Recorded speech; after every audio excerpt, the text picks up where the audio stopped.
As we are settling into our seats here, we're going to invite folks to make sure to silence any devices that you have on you, to find your seats. And again, we're going to get started in just a moment. Thank you so much for coming.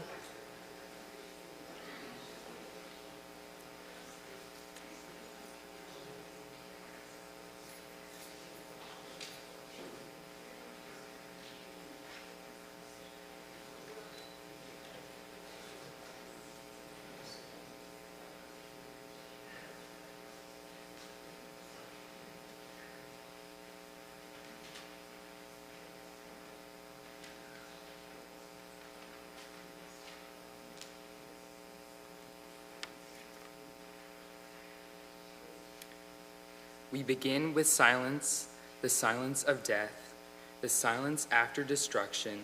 There are times when songs falter, when darkness fills life, when martyrdom becomes a constellation of faith against the unrivaled black space about us.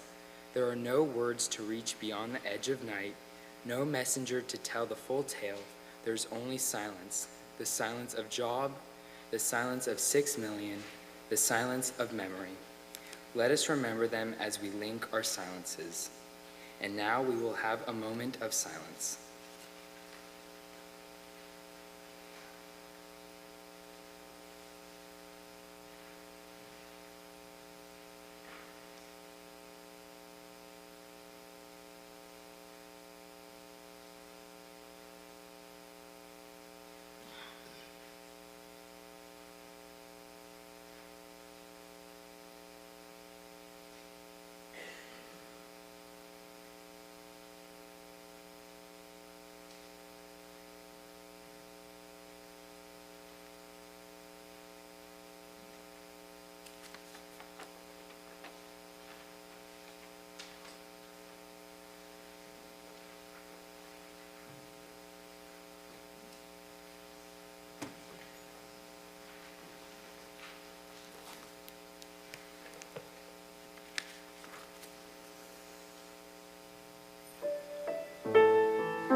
Good evening, Erev Tov.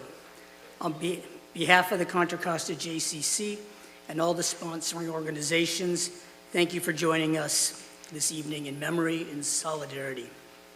This year's Yom HaShoah commemoration marks the 80th anniversary of the Warsaw Ghetto Uprising, an act of great courage that also shows the resilience of the ghetto's Jews despite several years of the brutal Nazi occupation. On April 19, 1943, the uprising began after the German troops and police entered the ghetto to deport the surviving Jewish inhabitants. Despite the overwhelming force of the Nazis, Jewish insurgents resisted these efforts. About 700 young Jewish fighters participated in this uprising, and the civilian population in the ghetto also resisted German forces by refusing to assemble at the collection points and burrowing in underground bunkers.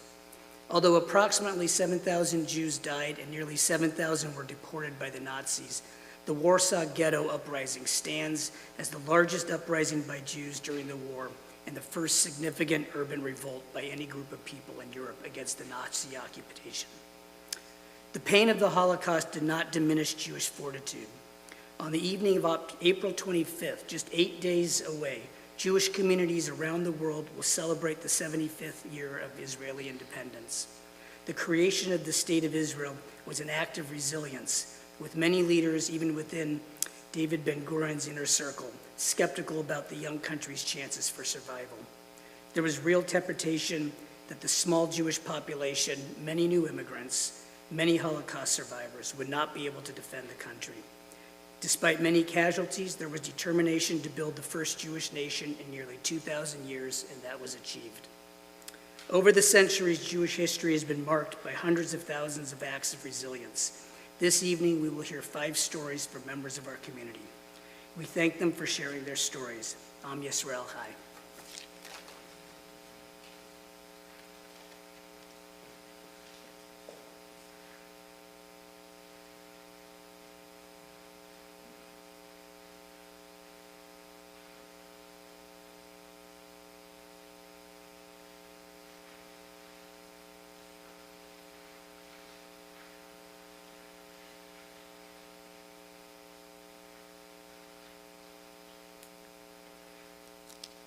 Yes, I'm Israel Chai, and we are here as well.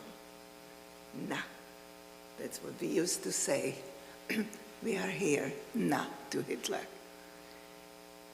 Let me tell you a story of my parents, but namely of my mother, since we want to talk about the resilience. My grandparents were taken in 1942 to Auschwitz, both sides of grandparents. Of course, being older people, they were immediately motioned to the left. My mother's sister, who was younger, of course, but it was a single woman, she was put on a train. And when my mother heard about that train, she ran to the station and she tried to get her off. And she was yelled at and beaten. And they said, if you are single, get on a train. And she said, no, I am married. So get out of here. My aunt also didn't return. 2 years later, my parents were taken. 2 days after my father's 28th birthday, and my mother was 2.5 months pregnant. They were first taken to a work camp in a little town called Serej. 2 days later, they were loaded onto another train. And as they were sitting on the ground of that wagon, one of many, my mother kept talking to my father about the names she already chosen. The boy will be Michael, Mishko in Slovak, and the girl will be Hannah, Hanka. And there was a woman sitting near them, and she kind of shuffled close to them. And she said to my father, who was very worried, she said, I'm very worried about you, Piri. She said, don't worry, Tibor. I'll take care of Piri. She will have the baby, and she will come home safely. Her name was Edith, and she was from southern part of Slovakia. And if I didn't say at the beginning that we were all from Czechoslovakia, I apologize. But of course, that was all taken by the Nazis. And so they arrived in Auschwitz. Of course, immediately they were separated, men and women. And my mother had to do what all the other women prisoners did. Lose whatever she carried with her, this robe, stand in line, and have Mengele walked in front of the women. And he stops and he says, all pregnant women step out. And my mother almost did, but there was a woman from the same town, Bratislava, next to her, grabbed her by hand and said, you're not going to do this. And she didn't, she stepped back. And then Mengele was going one by one, checking everybody, and steps in front of her and says in German, which my mother spoke, bist du schwanger, frische Frau? And she looks at him and says, nein. And he smiled and kept on going.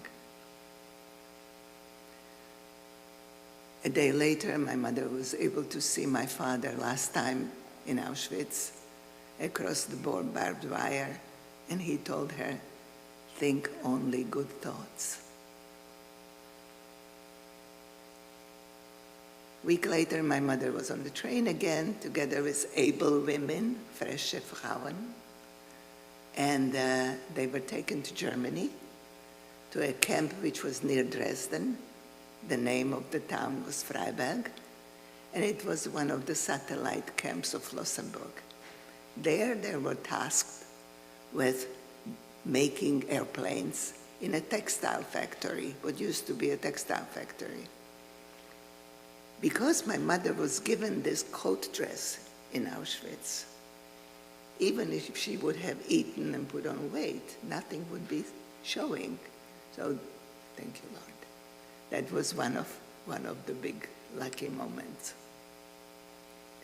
And all the time, as they were walking back and forth to the factory, she kept looking at the German children because she wanted to have a child which had blue eyes. She had very dark eyes, very dark hair, dark skin. She wanted me not to look like her.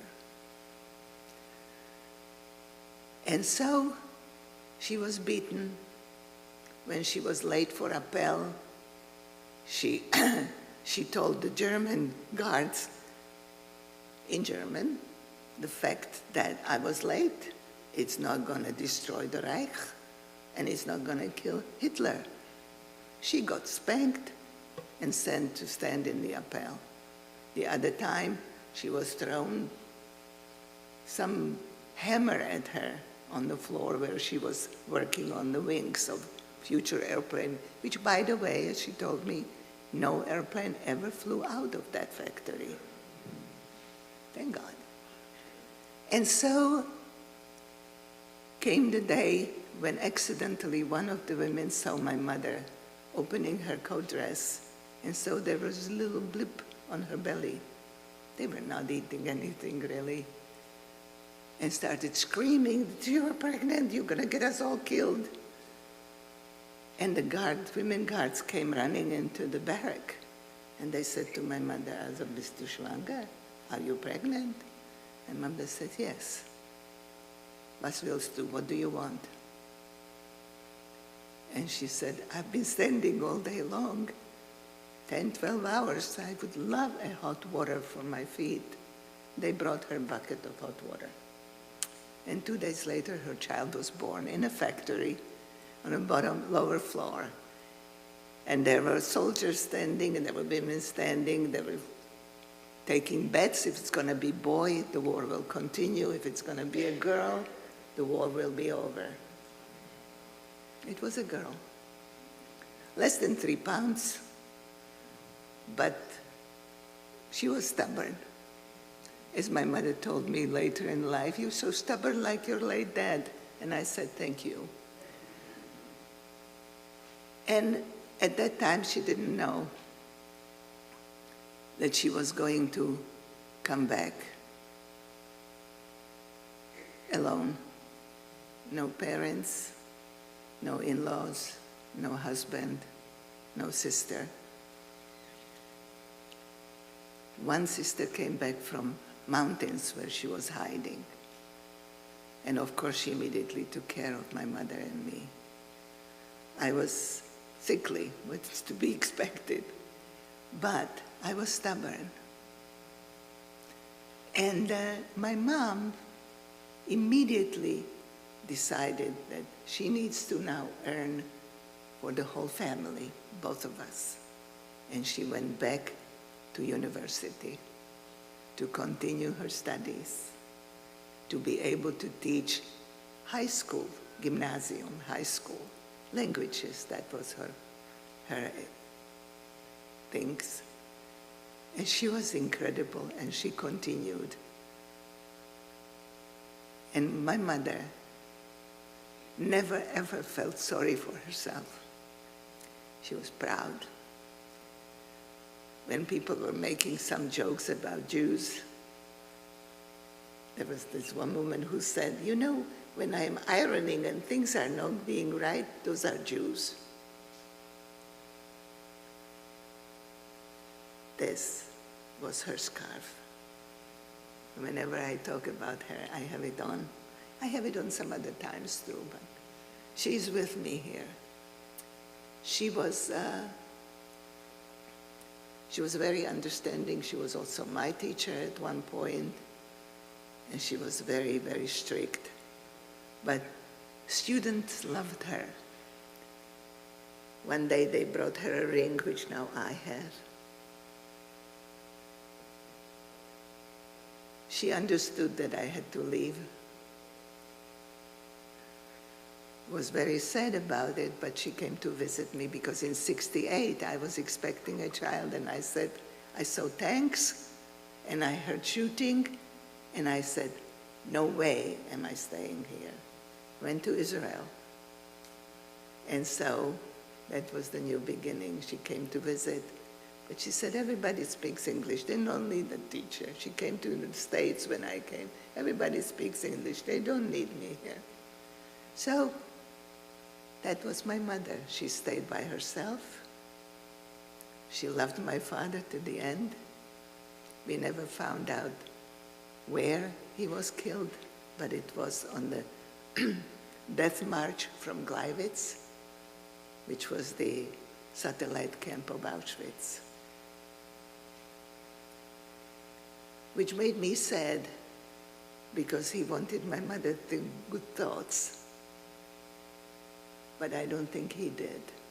I don't think he believed that she will survive. I guess those 4 years of marriage that they had together was not enough for him to get to know her, unfortunately. So they are with me every day. So are my grandparents and the rest of my family, about 10 members that were killed in Shoah. But we are here, and we have to remember to be happy, proud, and thriving. And I thank you very much.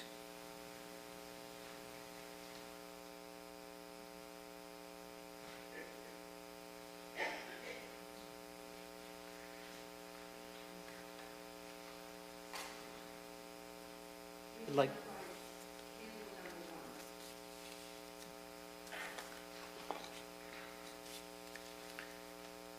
we light the first candle this evening for the 6 million Jews who perished.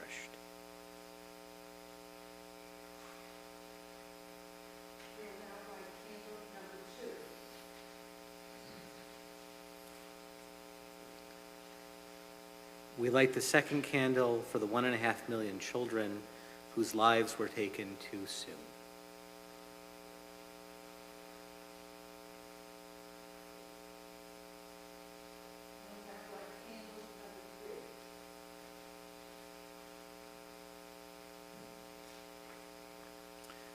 We light the third candle for the rabbis and community leaders.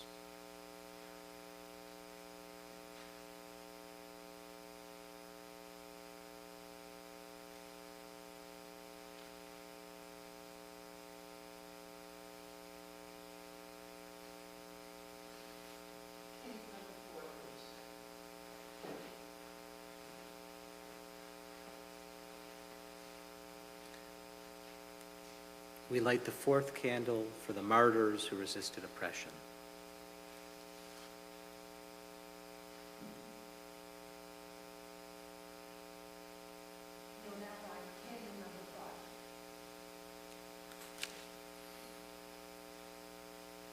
We light the fifth candle for the culture, art, and dance that were lost.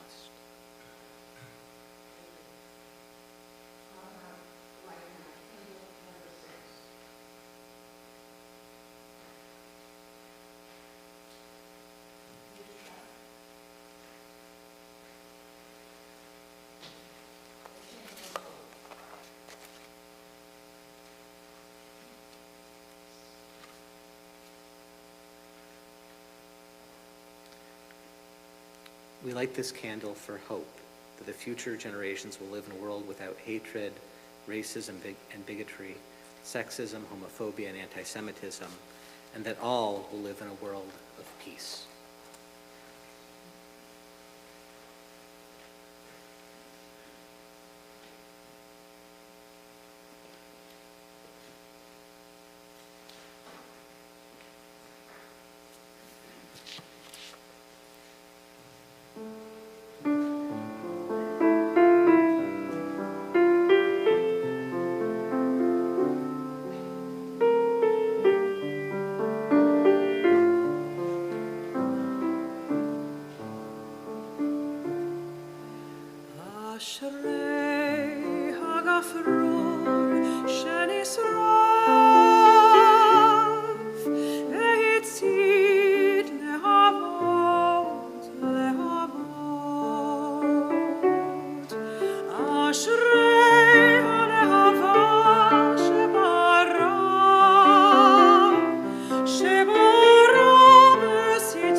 Resilient is the word that describes my mom, Ellen Baer, who passed away on January 11th of this year. Mom lived her life her way until the very end. She was an honest, self-made person. She married Albert in 1950, who also was a German orphan. They made a good life for themselves in Orinda and were founding members of Temple Isaiah in 1952. Al passed away in 1987, and at the age of 57, Mom was a widow. Growing up, my sister Leanna and I were always taught not to ask about our mom's past. We knew her survival skills was her wall, never to be questioned. Through the years, bits and pieces came through. In 1998, Mom did a Hashoah Foundation interview, with the interviewer being Temple member and friend Barbara Goldine. Mom later confessed that the interview was done for her grandchildren, not her own kids. Mom didn't watch much TV, but on Sunday nights, 60 Minutes was a favorite. She would call me after it was over, and we would discuss the show. This one Sunday, she called after a segment was on the children of Terezin. She asked if I saw the picture of the 3 girls playing. I said yes, and she told me the middle girl was her. I was able to get a copy of the picture from the International Red Cross. Skip ahead to 2017. Mom called to see about securing tickets to see the play Hamilton in San Francisco. We got 2 tickets to see the show on Mom's 88th birthday. She prepared by reading the 770-page book, and we both listened to the soundtrack and even attended a lecture about the show. As we sat there enjoying the show, the part in the play came with the line, "Who lives, who dies, who tells my story?"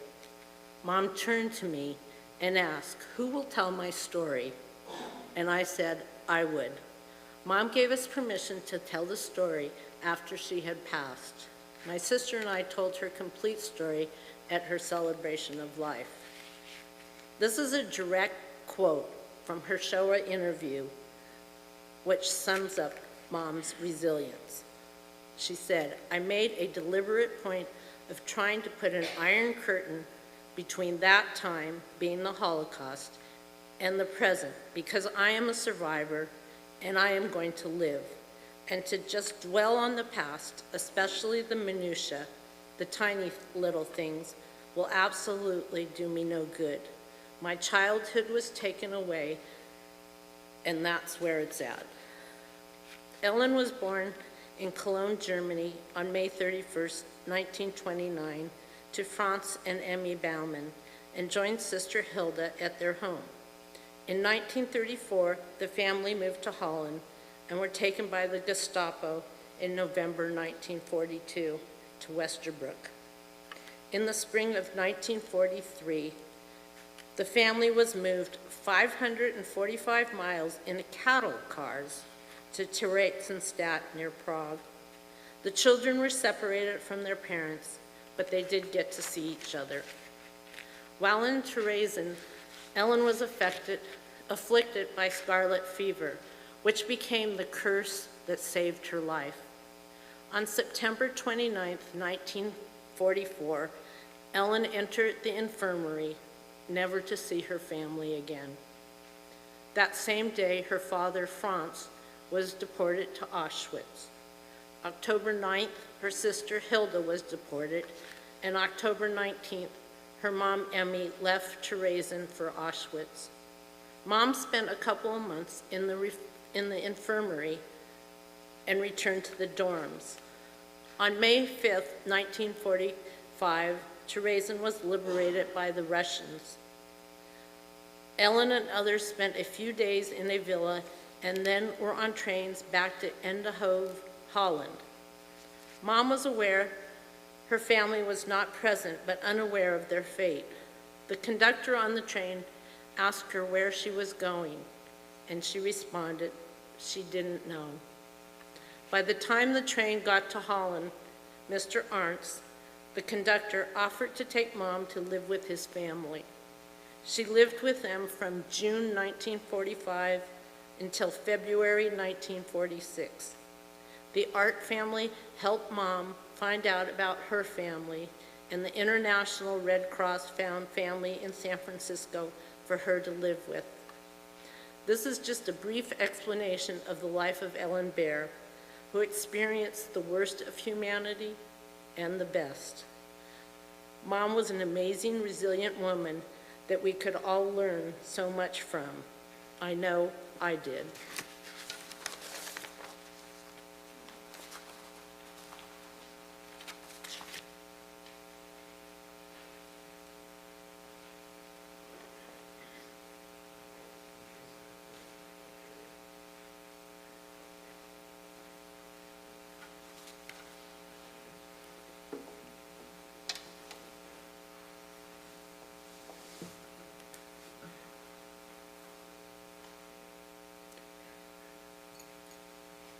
Rabbi Chabon sang one poem by Hannah Senesh, and this is another by Hannah Senesh, the great poet and partisan fighter.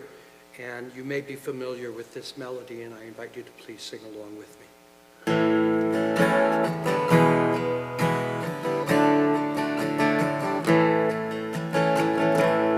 Heim, heim, shemarim la'adam et haderech.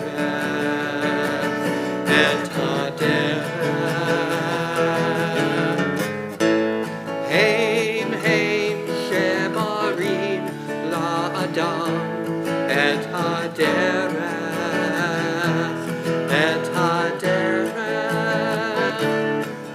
There are stars up above, so far away we only see their light long, long after the star itself is gone. And so it is with people that we love. Their memories keep shining ever brightly, though their time with us is done. But the stars that light up the darkest night, these are the lights that guide us as we live our days. These are the ways we remember. We remember as we live our days. These are the ways we remember. We remember. Yesh kochavim she'oram magi'a artza, rak asher heimatzmam avtu ve'enam. Yesh anashim sheziv zichram meir, kasher heimatzmam einam od b'tocheinu.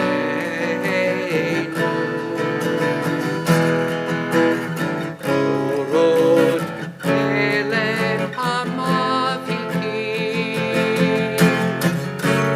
beheshkat alayim. Heim, heim, shemarim la'adam et haderech, et haderech. Heim, heim, shemarim la'adam et haderech, et haderech.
So my father was born in 1896 in the Austro-Hungarian Empire, which was a major power in Europe in 2 centuries ago. He served during World War I as a lieutenant in the Austrian army and was wounded. After the war, Austria became a smaller country, but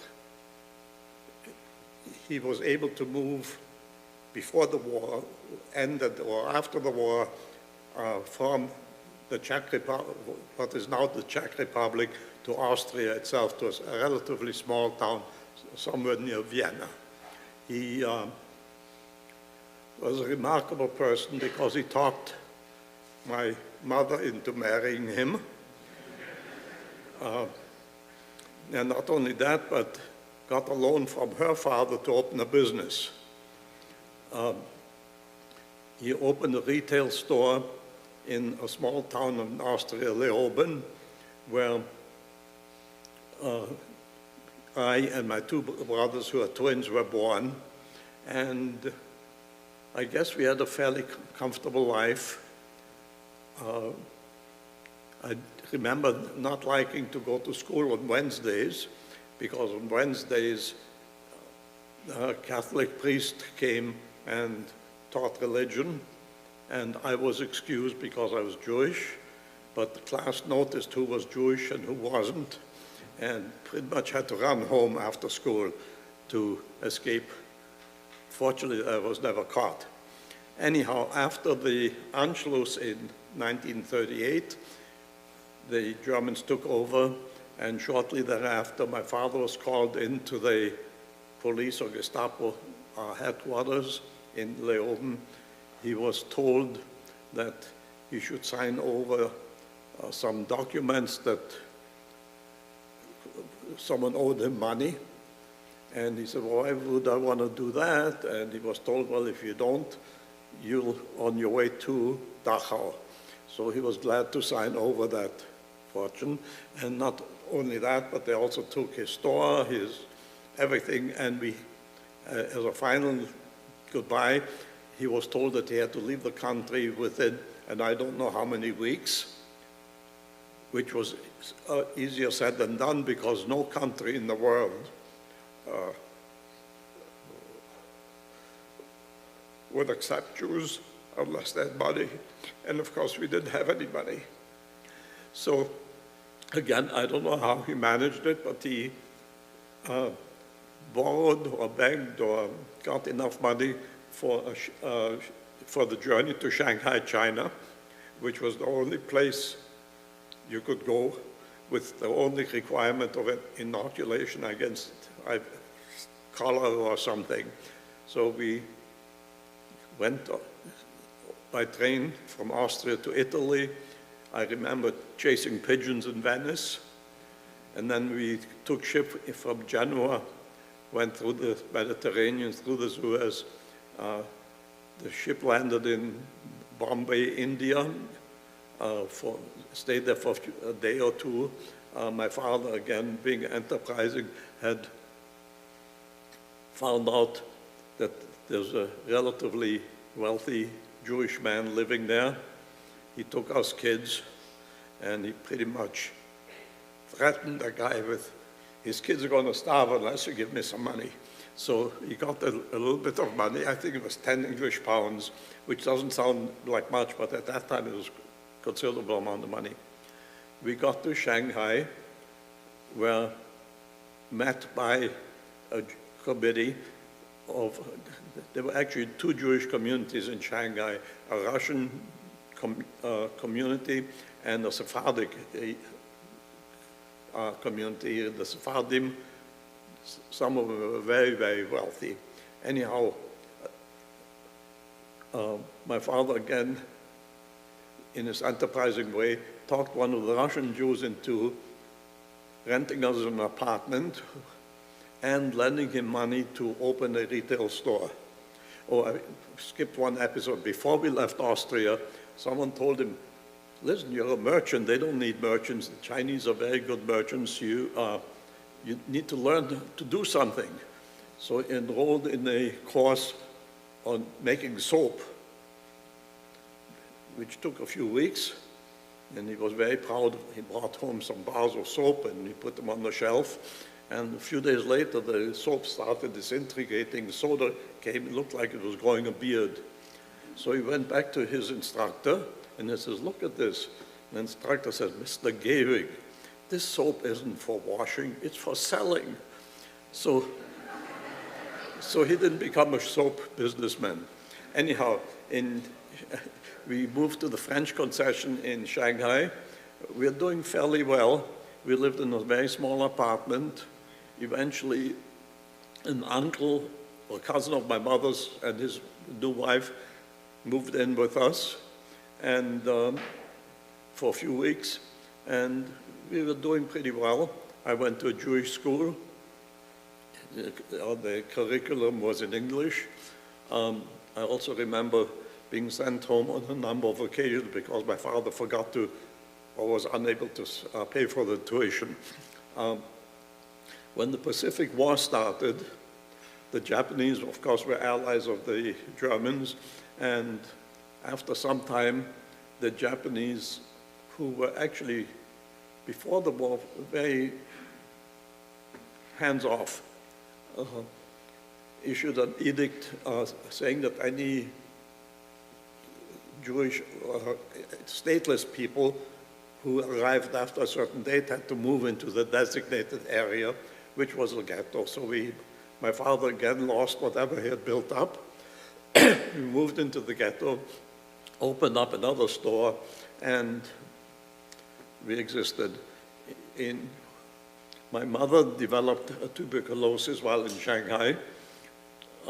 Treatment was not very good, very available. Also, my grandparents on my father's side had been deported to Poland, and I don't know how my father arranged it, but they went up to Latvia and got visas from Siguhara, I think it was, and were able to travel across Siberia to I can't remember the name of the town, took ship to Japan, and from Japan to Shanghai. So they then joined us. After we moved into the ghetto, my grandfather died. He must have had some kind of stomach cancer. He was in great pain, and there wasn't too much in pain medication available.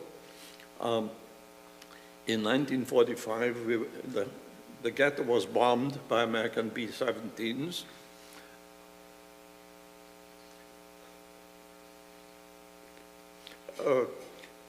Shortly before the end of the war, when the war ended, we found out what had happened to our family. And my parents decided that they were not going to go back to Europe. My father found a distant relative, I think a cousin of a girlfriend of my mother's, who issued an affidavit for us. And we got the visas, all except my mother, because the TB. We waited out from 45 to 48, renewing our visas for as long as we could, hoping that she would get better. The time came on the last date. Our parents lied to us kids. They said she'd be on the next ship. And she wasn't. Anyhow, when the communists were approaching, the Jewish community was evacuated to Italy, and she died there. When we came to the United States, my father was helped by, I think it Hires or Joint. They settled us in Richmond, California. He again started a business. By then, I was 18 years old and had worked for 4 years, so I was a journeyman furrier. I got a job in San Francisco, went to a union meeting. One of the fellows says, you're being underpaid.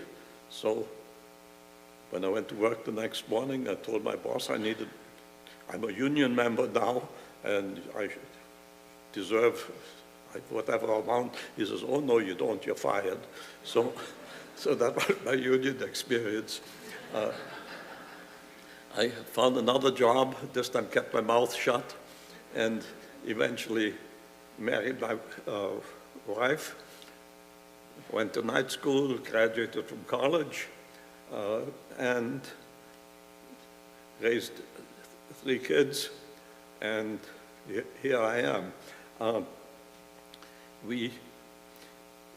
My father's descendants now live in the United States, in Canada, in Israel, in Vienna, in Berlin, and I think that's it. And yeah, in Austria. So, Am Yisrael Chai.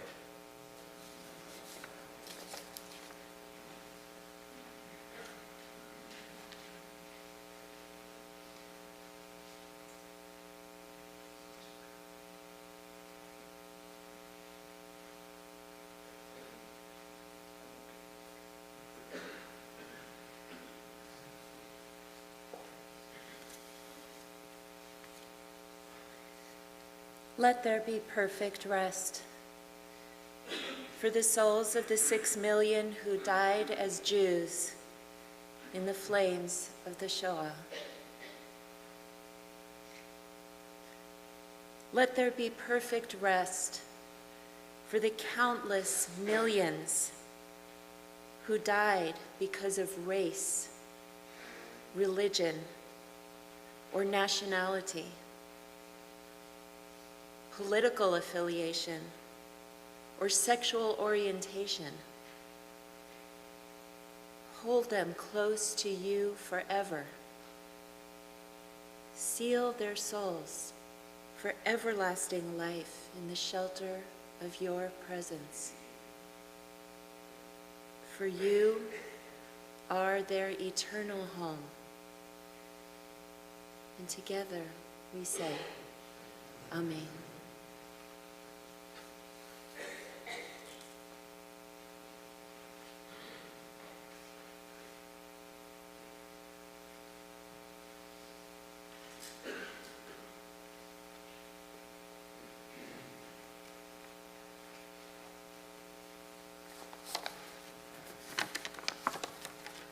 I'd like to tell you about my father. He was a hardworking, financially astute, tough guy, and just a good man. He never graduated from high school, but he never stopped learning. As the Germans entered his town and established a ghetto, my father's response was to escape to the woods and join the partisans. He was courageous, heroic, tough, smart, and extremely focused. In January of 1943, the Germans disbanded his ghetto, put all the Jews on trains to be taken away. My father handed his rifle to a friend and jumped the train so he could be with his family. One evening in Auschwitz, he was returning from the bakery where he worked with pockets full of bread. He was stopped by a German officer. The fellow asked him what he had in his pockets. He said, bread. The officer asked, what would my father do if the officer reported him? My father looked him straight in the eye and said, I'll tell them that you've been covering for me for months. The officer was speechless. Not knowing what to do or how to respond, he let him go. Afraid that he would be implicated by this brash, crazy Pole. Dad and his barrack mates were part of the largest and most notorious of the Nazi death marches. It took place in January of 1945 when the Soviet army was advancing on occupied Poland. 9 days before the Soviets arrived at the death camp of Auschwitz, the SS marched nearly 60,000 prisoners out of the camp toward Lassow, 39 miles away, where they were put on trains to other camps. Approximately 15,000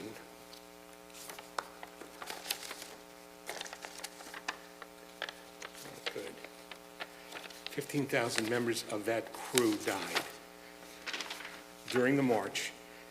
And in the days during that march, the temperatures were below freezing and dropped to minus 20 centigrade. Dad and his barrack mates were sent to Mauthausen in Austria, another concentration camp. This group of men included his friends and many cousins from his own town. As the war was ending, the Germans opened the gates of the camp and forced the prisoners to leave. The prisoners were left to find their own way. As the prisoners were pushed out of the camps, the Germans were sent into the woods to shoot as many of the prisoners as they could find. The Germans did not want to leave too many witnesses.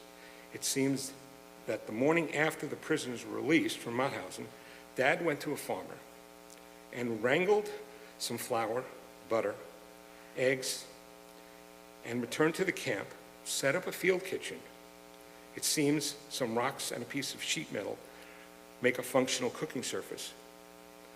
Dad mixed up a batter, made pancakes. He served the pancakes, and within minutes, all of his friends were throwing up and were sick. They joked that it seems that after keeping them alive for many months, by smuggling food and medicine, on the last day, he tried to kill them. Obviously, their digestive systems couldn't handle the rich food. Whenever he would see some of these friends and cousins, they would acknowledge that they were alive because of Dad. They were members of a secret club and no one else was allowed. As I think back to the comments from other family members, some must have known, but it was never discussed. Dad wouldn't allow it. He never shared this story. The story was confirmed to me by my father's cousin and by his best friend growing up. They both shared his barracks and were also survivors. I was raised by two Auschwitz survivors who gave me a very unique perspective on the meaning of life. It molded me into the person I am today, and looking back, I have no regrets. Thank you.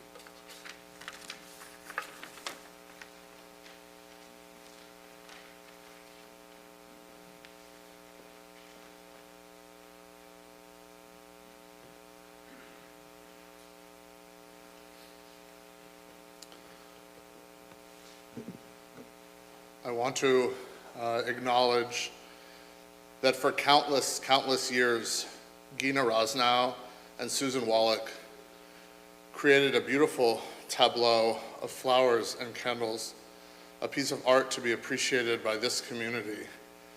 And tonight, their daughters, Heather Rosnow and Lisa Wallach, have created this amazing tableau for us, and we are full of blessing and gratitude for them carrying on this sacred tradition.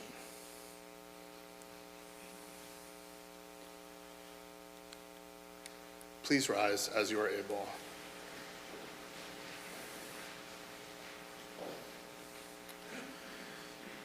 God, full of compassion, you who dwell on high, grant perfect rest beneath the wings of the Shekhinah, in the heights of the holy and pure, shining as the skies on the souls of 6 million of our brothers and sisters who were murdered for the sanctification of God's name. God of mercy, shield them under your wings forever and bind their souls in the bond of life.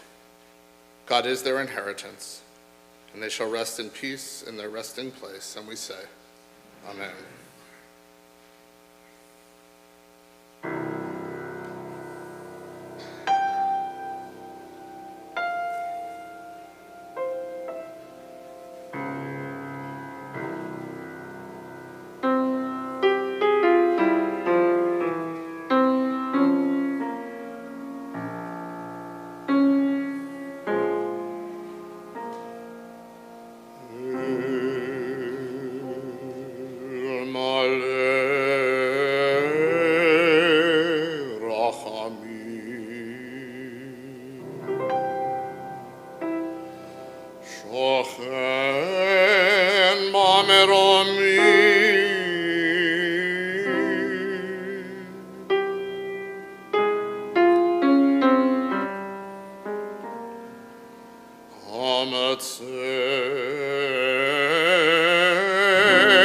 מנוחה נכונה תחת כנפי השכינה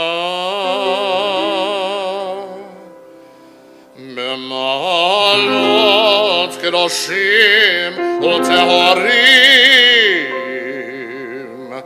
כזוהר הרקיע מזהירים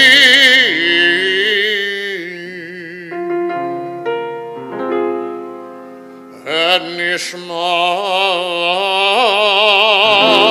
6 מיליון אחינו ואחיותינו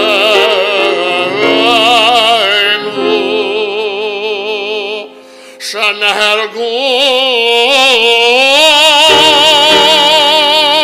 על קידוש השם.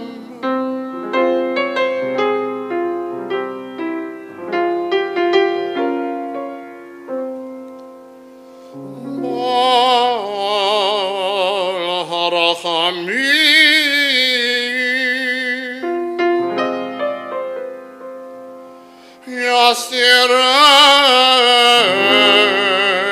יסתירם בסתר כנפיו לעולמים ויצרור בצרור החיים את נשמתם אדוני הוא נחלתם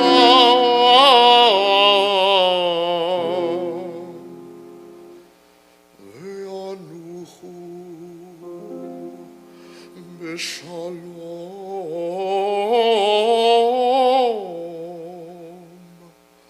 על משכבם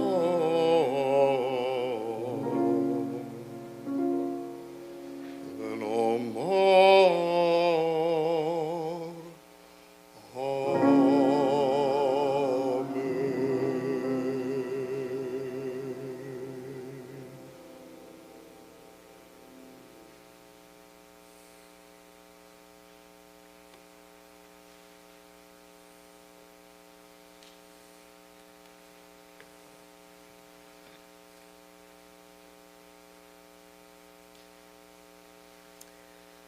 We remain standing as we are able, as we recall with loving reverence all of your children who have perished through the cruelty of the oppressor. They lie at rest in nameless graves in far-off forests and lonely fields, yet they shall not be forgotten. We take them into our hearts and give them a place beside the cherished memories of our own beloved. As we share together this version of Kaddish, I invite you to share responsively.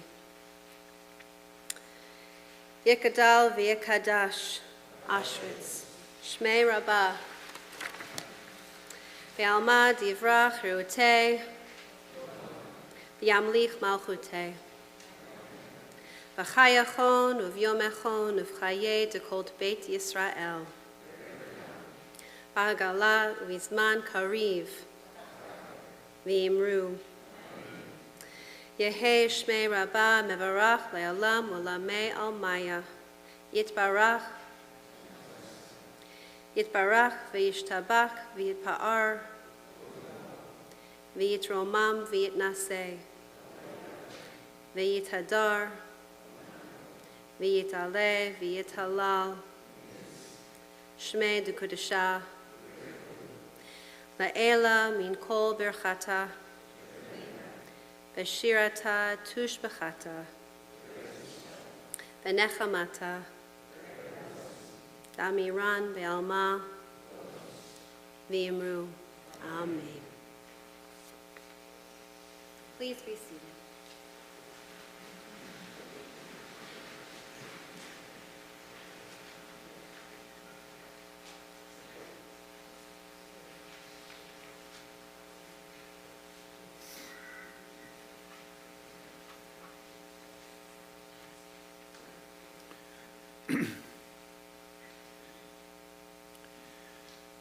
With the support of my beloved wife Zoe, I am here to honor the memory of my late wife Yael, Zichronah Lebracha. I met Yael's grandparents, Yitzchak and Slova Mazursky, in Tel Aviv in 1978.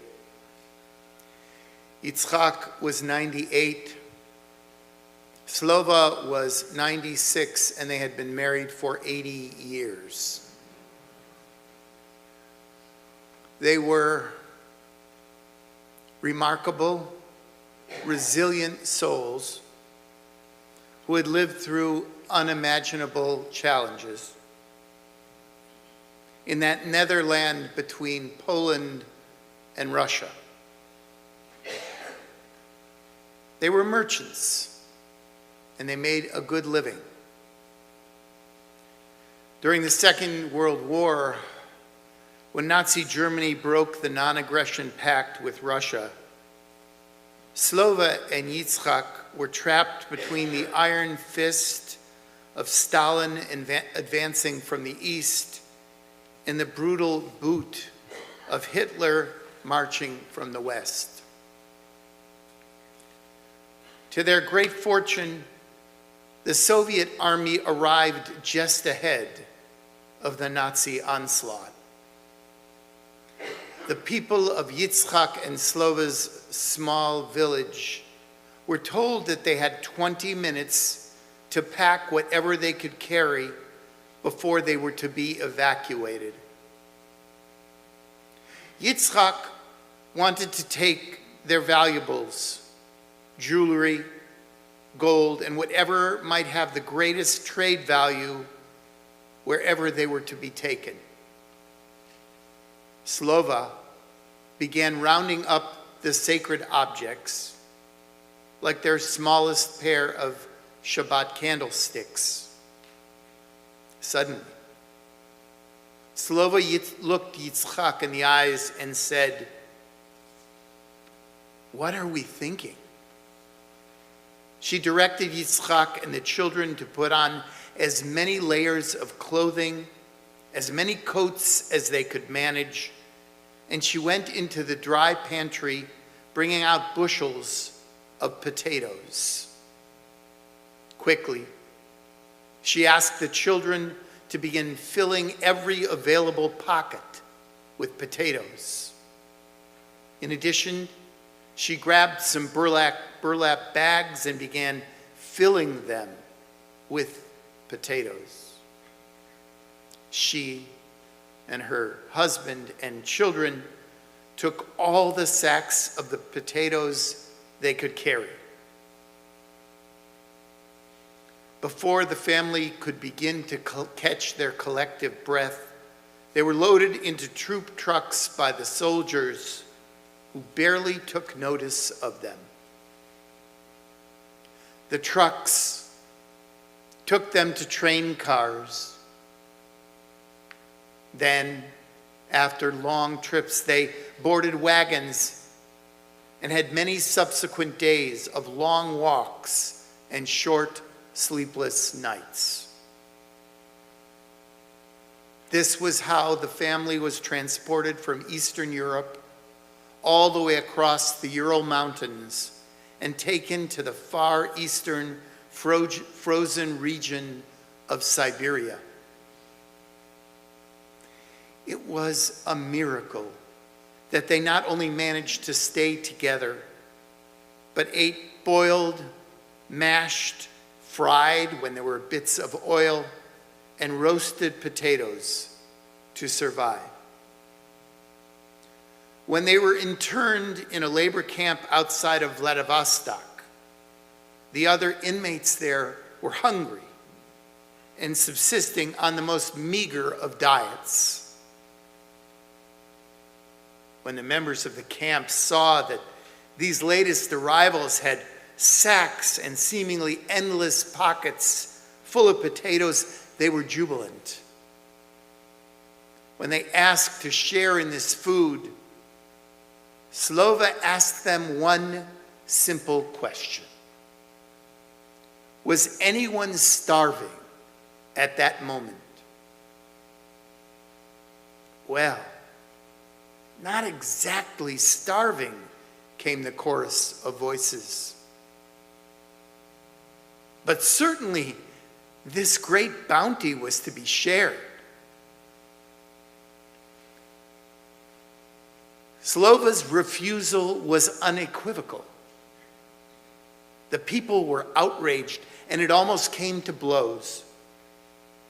Slova, all 4'8" of her, resolved the conflict with a demonstration of will and commitment. She grabbed a knife and a shovel, and she began working feverishly to show her children how to properly plant the potatoes. Grudgingly, the other camp members understood Slova's vision, and against their immediate needs and having to postpone their growling stomach gratification, many joined in with the planting. Only when Slova had decided that they had planted enough did she allow some of the remaining potatoes to be offered up as an appeasement sacrifice to their new neighbors. Slova made certain that the potatoes were tended to. The next year, with chronic shortages facing the Russian army, the miserly rations provided to the people interned in the work camp were cut even further. The camp faced a serious and devastating famine. Slova and her family harvested her potatoes and were able to feed the entire camp, keeping them alive through the difficult winter.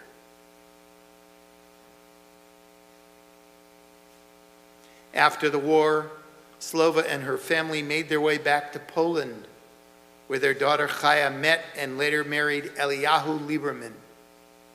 Slova and Yitzchak accompanied Chaya and Eliyahu to Palestine on an illegal ship. They fought for Israel in the War of Independence in 1948. And Chaya and Eliyahu raised 3 proud daughters, one of whom was my late wife, Yael. Zecher, zecher, zecher, tzadikim livracha, livracha, may, their memories bless our days, bless our days.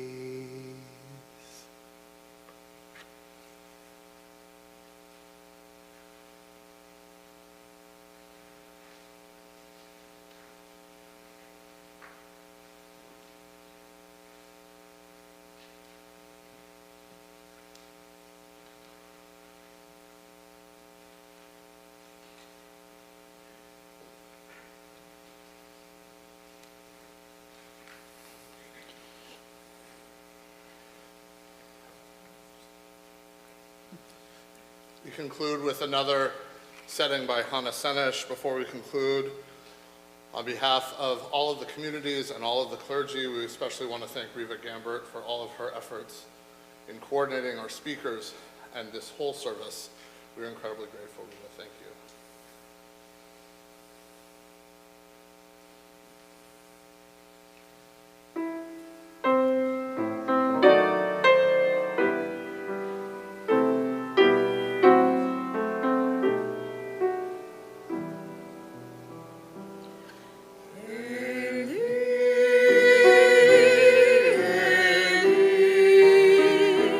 Sheloim amen leolam.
Thank you to all of our speakers tonight. Your stories, your memories serve us as an inspiration to continue to be the resilient people we are.